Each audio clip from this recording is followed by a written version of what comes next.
Shabbat Shalom, hoy es sábado 21 de septiembre del 2019, bienvenido el otoño en Israel. Lo que vemos aquí atrás mío es el lugar más sagrado para los drusos, para la religión drusa que viven aquí en Israel, un lugar que se llama Nevi Shveiv. Nevi es profeta, Shveiv es el nombre de Yitro o Jetro, o el Hatán, el suegro de nuestro profeta Moshe, que es la personalidad más importante para la religión drusa. Estoy en la Baja Galilea, muy cerca del mar de Galilea, y el objetivo mío es empezar aquí el paseo, no entrar a la mezquita, al lugar este sagrado, porque no tiene sentido, solo empezar a caminar desde aquí hasta el monte Arbel, hasta un acantilado que va a tener una vista, supongo, apasionante. Y quiero revivir con ustedes la historia paralela que nos cuenta la Biblia, el Tanaj, entre los únicos dos pueblos que sobrevivieron los últimos 3.300 años como tales en esta tierra. Me refiero al pueblo judío, a los hijos de Israel, y el Mujin, que son los drusos, como son apodados en árabe, que convivimos en estas tierras 3.300 años, con algunos altibajos, pero siempre cerca.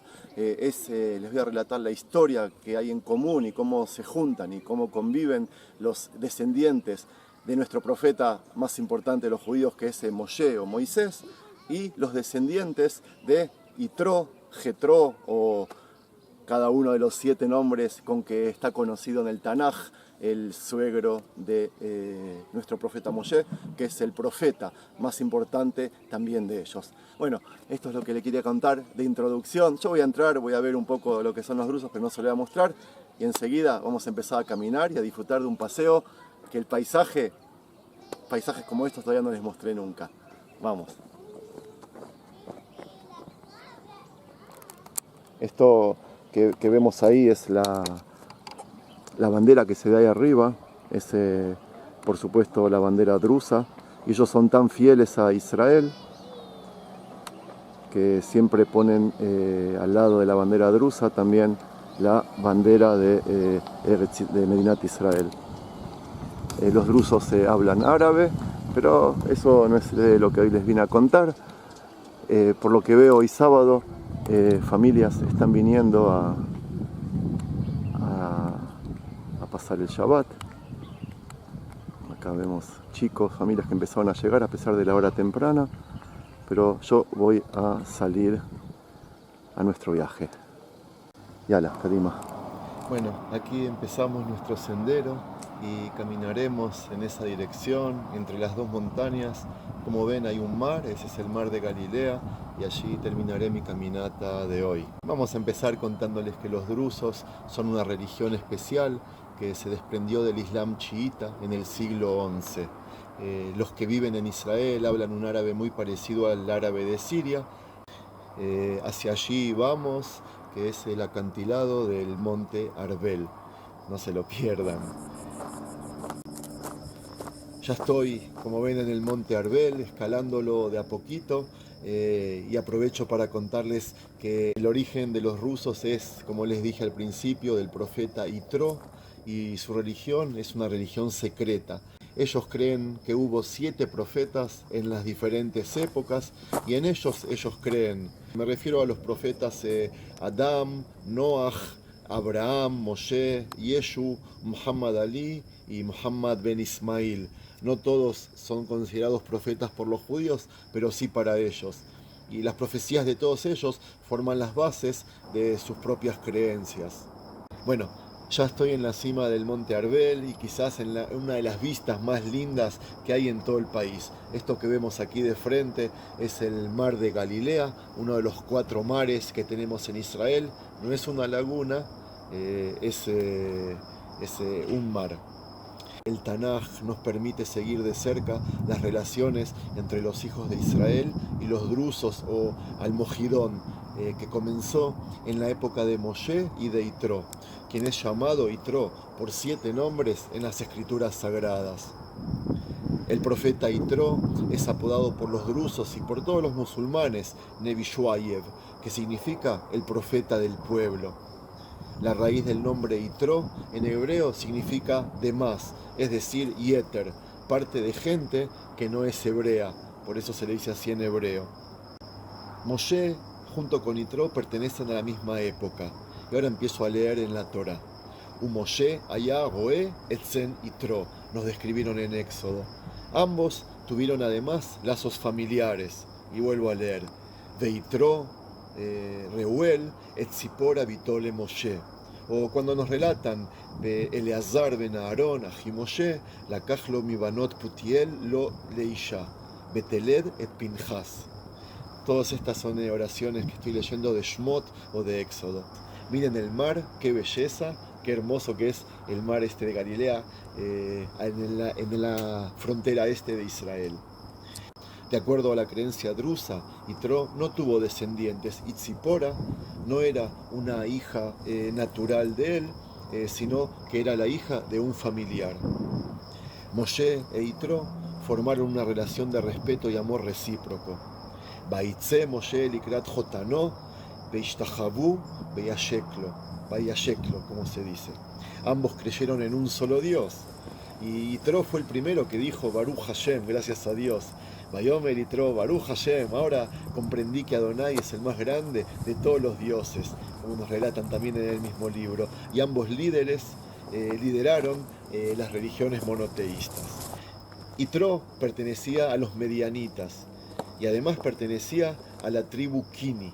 Kini es otro de los nombres de Yitro, como los describen en el libro de Jueces.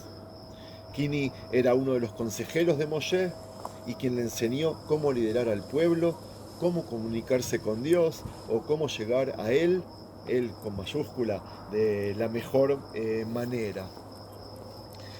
Por pedido de Moshe, Yitro y su gente se unió a los hijos de Israel en su camino a la tierra de Canaán y les señalizaron el sendero por el desierto.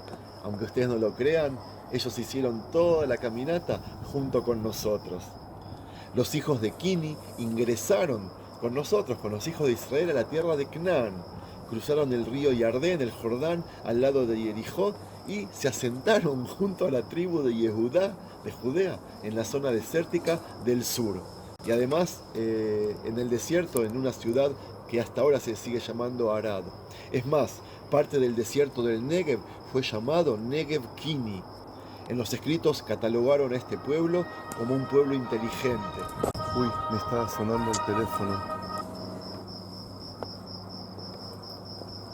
Bueno, yo ahora voy a seguir avanzando para ahí. Este cartel que vemos acá dice cuidado con el precipicio y... ¡Uy! Letá, miren esto, bueno, no voy a hablar, miren lo que es esto. Puedo hablar. A ver qué está haciendo.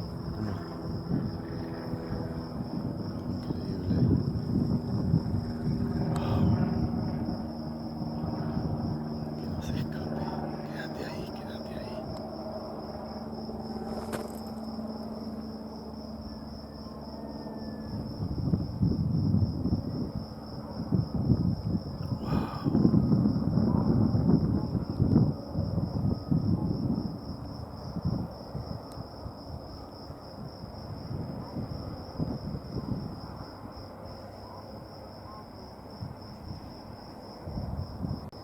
Vamos a avanzar a otro paisaje para bajar después al mar y terminar el paseo.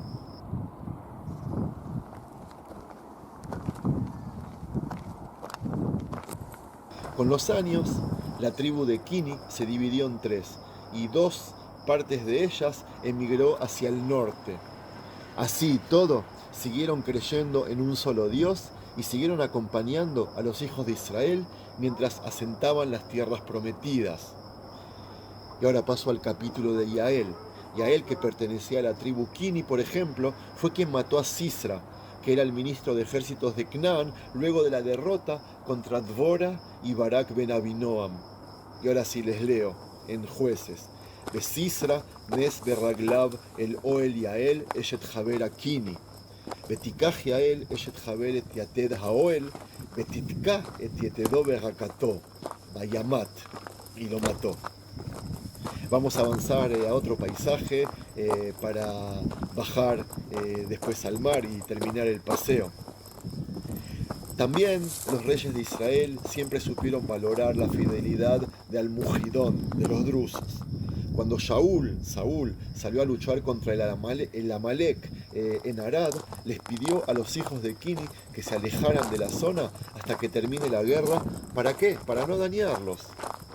El profeta Irmiau, o Jeremías como ustedes lo conocen, los felicitó por los preceptos de su religión luego que fueron tentados a tomar vino y ellos se negaron.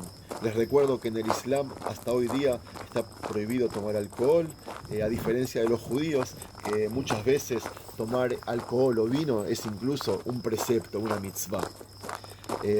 Jeremías profetizó que los descendientes de Yonadab el Kini perdurará eternamente. Esto está escrito en el libro de Jeremías. Y si avanzo en la historia, cuando llegó Nabucodonosor, el rey de Babel, a Israel, se refugió al Mugidón en Jerusalén, allí donde encontró también refugio los arameos y los babilonios.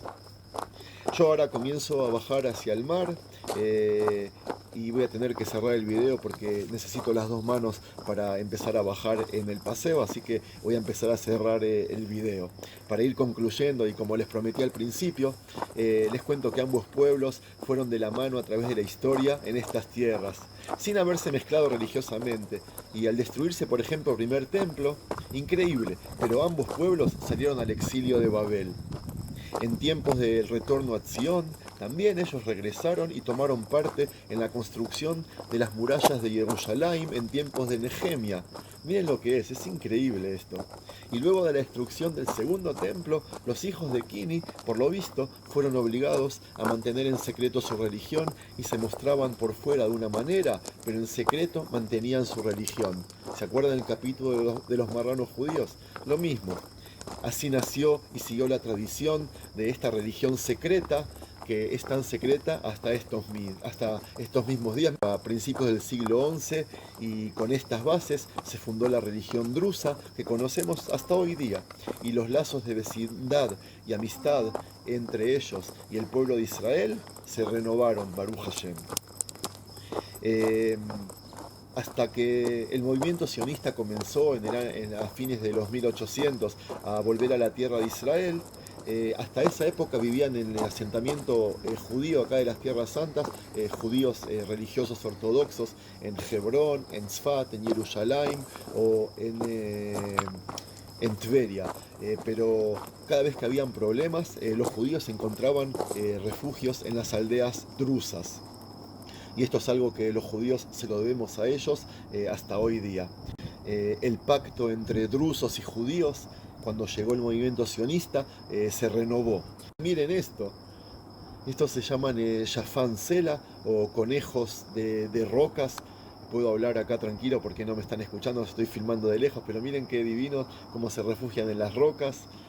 Vamos a seguir contándoles a ellos el relato de los drusos. Aunque son árabes, no participaron, por ejemplo, en los pogroms de los años 1929 o 1939, mucho antes de que nazca el Estado de Israel, y no tenían con nosotros ningún compromiso o obligación, más que moral, ética o de amistad. En la Guerra de la Independencia, en 1948, por ejemplo, decidieron los drusos no ayudar a los árabes en su lucha contra los judíos. Y hubo incluso muchos drusos que se alistaron al ejército de Israel. En el año 1956, 8 años después de que nació el Estado de Israel, los mismos líderes drusos pidieron que la ley obligatoria de alistarse al ejército de Israel sea también válida para los varones de origen druso. Miren lo que es esto. En el país de los judíos lograron los drusos por primera vez ser y vivir como una religión propia e independiente, reconocida y con sus propias instituciones oficiales y centros religiosos. Estos son los drusos que hasta hoy día son los mejores soldados que tenemos en Israel por lejos. Más de 350 soldados, héroes que dieron su vida por su patria, por el Estado de Israel. Los drusos ideológicamente, les son fieles a las tierras en las que viven, no les interesa mucho la nación en la que están, pero en la nación en la que están ellos la defienden a muerte. Y algo que les quiero contar curioso sobre ellos: cuando Israel conquistó en el 67 los altos del Golán, muchas familias de los drusos quedaron partidas en dos.